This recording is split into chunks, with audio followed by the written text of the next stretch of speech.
On raconte parfois que certains bâtiments finissent par absorber tout ce qui s'y produit. Les rires, les mensonges, les secrets, et parfois même les personnes qui y entrent. Avec le temps, certains lieux semblent développer une présence étrange, presque vivante, comme si les murs eux-mêmes conservaient les souvenirs de ceux qui les ont traversés. À Blackmore, le casino dominait toute l'avenue centrale de la ville, immense, luxueux, presque irréel. Il attirait chaque nuit des milliers de personnes venues du monde entier. Ses façades couvertes de lumière dorée étaient visibles à plusieurs kilomètres, et ses immenses baies vitrées donnaient l'impression que le bâtiment ne dormait jamais. À l'intérieur, le temps semblait disparaître complètement.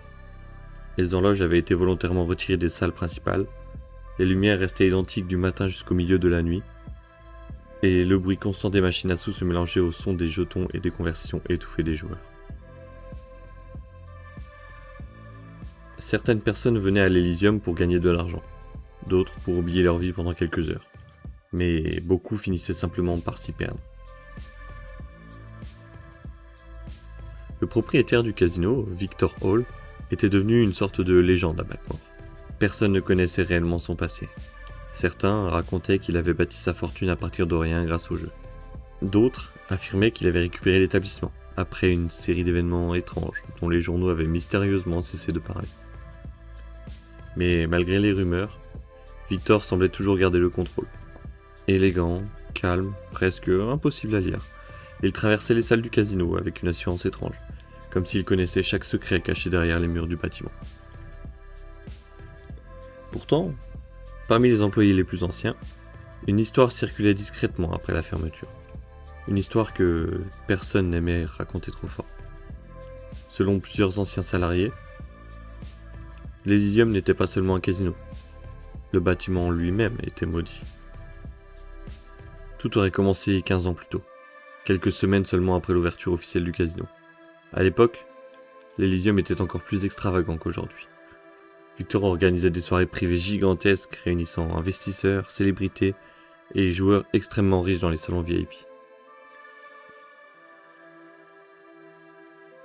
L'argent circulait par millions chaque nuit, et les journaux parlaient déjà du casino comme du plus grand établissement de jeux du pays. Puis, une nuit d'automne, un événement bouleversa définitivement l'histoire du bâtiment. Aux alentours de 3 heures du matin, un homme fut retrouvé mort dans une salle privée du dernier étage, la salle numéro 13. Officiellement, les autorités conclurent rapidement un suicide.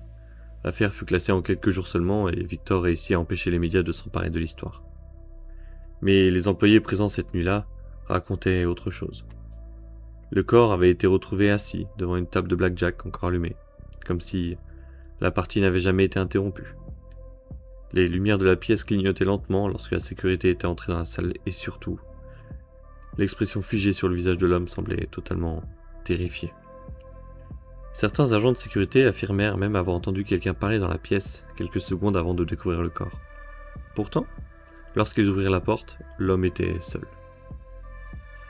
Après cette nuit, plusieurs employés quittèrent brutalement leur poste sans jamais donner d'explication. D'autres refusèrent catégoriquement de monter au dernier étage après minuit. Mais, malgré les rumeurs, le casino continua de grandir, encore plus riche et encore plus célèbre, comme si le bâtiment se nourrissait lentement de tout ce qui s'y produisait. Les années passèrent et les histoires étranges commencèrent à se multiplier. Certaines caméras de surveillance cessaient parfois de fonctionner sans raison, pendant quelques secondes. Des machines à sous s'activaient seules au beau milieu de la nuit, alors qu'elles étaient hors de tension. Plusieurs clients affirmèrent également avoir aperçu un homme immobile derrière certaines tables avant de le voir disparaître quelques instants plus tard. Pourtant, personne n'en parlait jamais. Officiellement, ça n'existait pas. À l'Elysium, certaines questions semblaient simplement interdites. Des années plus tard, un jeune agent de sécurité nommé Adrian fut engagé pour travailler de nuit dans le casino. Contrairement aux autres employés, Adrian ne croyait clairement pas aux histoires entourant l'établissement. Pour lui, toutes ces rumeurs n'étaient que des légendes créées par les anciens employés pour alimenter le mystère du casino, jusqu'à cette fameuse nuit. Il était un peu plus de 2 heures du matin lorsque plusieurs écrans de surveillance cessèrent brutalement de fonctionner au même moment. Certaines caméras devinrent totalement noires avant de revenir à la normale quelques secondes plus tard. Puis les lumières du couloir VIP commencèrent lentement à clignoter. Adrien reçut alors l'ordre de monter vérifier les salles privées. Et lorsqu'il arriva au dernier étage, le silence lui sembla étrange. Contrairement au reste du casino, le couloir était totalement vide. Seul le bruit lointain des machines à sous montait faiblement depuis les étages inférieurs. Puis Adrien remarqua quelque chose d'anormal. Une porte, normalement verrouillée, était légèrement entrouverte. La salle numéro 13. Exactement la pièce où le meurtre avait eu lieu 15 ans plus tôt. Adrien poussa lentement la porte et sentit immédiatement l'air devenir plus froid. La pièce entière était plongée dans l'obscurité, à l'exception d'une unique lumière suspendue au-dessus de la vieille table de blackjack. Et quelqu'un était assis dans l'ombre. Un homme, immobile, tête baissée, exactement à l'endroit où le corps avait été retrouvé autrefois. Adrien sentit immédiatement son cœur s'accélérer. En avançant légèrement, il remarqua quelque chose d'impossible. L'homme portait exactement les mêmes vêtements que sur les anciennes photos du meurtre archivées. Puis, lentement, la silhouette releva la tête. À cet instant précis, toutes les lumières du casino s'éteignirent brutalement. Les systèmes de surveillance enregistrèrent ensuite plusieurs minutes totalement inutilisables. Des coupures, des images déformées, et parfois, une étrange silhouette apparaissait dans différents couloirs du bâtiment. Lorsque l'électricité revint finalement, Adrien se trouvait toujours dans la salle numéro 13, debout au milieu de la pièce, immobile, comme paralysé. Les agents de sécurité arrivèrent quelques instants plus tard, après avoir perdu tout contact radio avec lui. Mais quelque chose semblait avoir changé chez Adrien. Son regard restait fixé sur la vieille table de blackjack, éclairée au centre de la pièce. Et malgré les questions des autres agents, il ne prononça qu'une seule phrase. Il est encore là.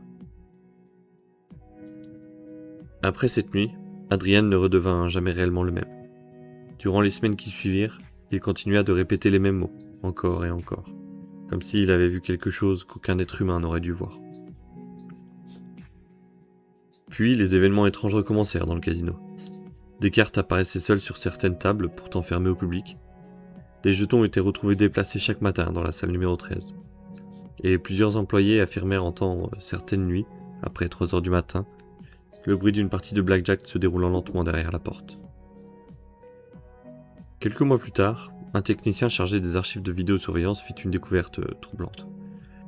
En analysant les anciennes images enregistrées la nuit du meurtre, qui s'est déroulé 15 ans plus tôt, il remarqua quelque chose d'improbable.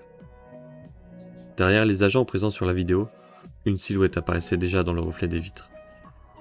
Exactement la même silhouette aperçue récemment dans le casino.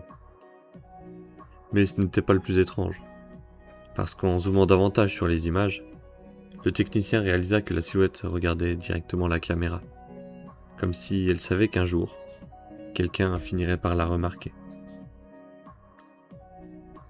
Depuis cette découverte, certaines zones du dernier étage ont été définitivement fermées au public. Pourtant, malgré cela, plusieurs employés affirment encore entendre, certaines nuits après la fermeture, le bruit des cartes mélangées dans l'obscurité, comme si une partie continuait toujours quelque part à l'intérieur du casino. Et selon une rumeur qui circule encore discrètement parmi les anciens employés, personne n'aurait jamais réellement quitté la salle numéro 13.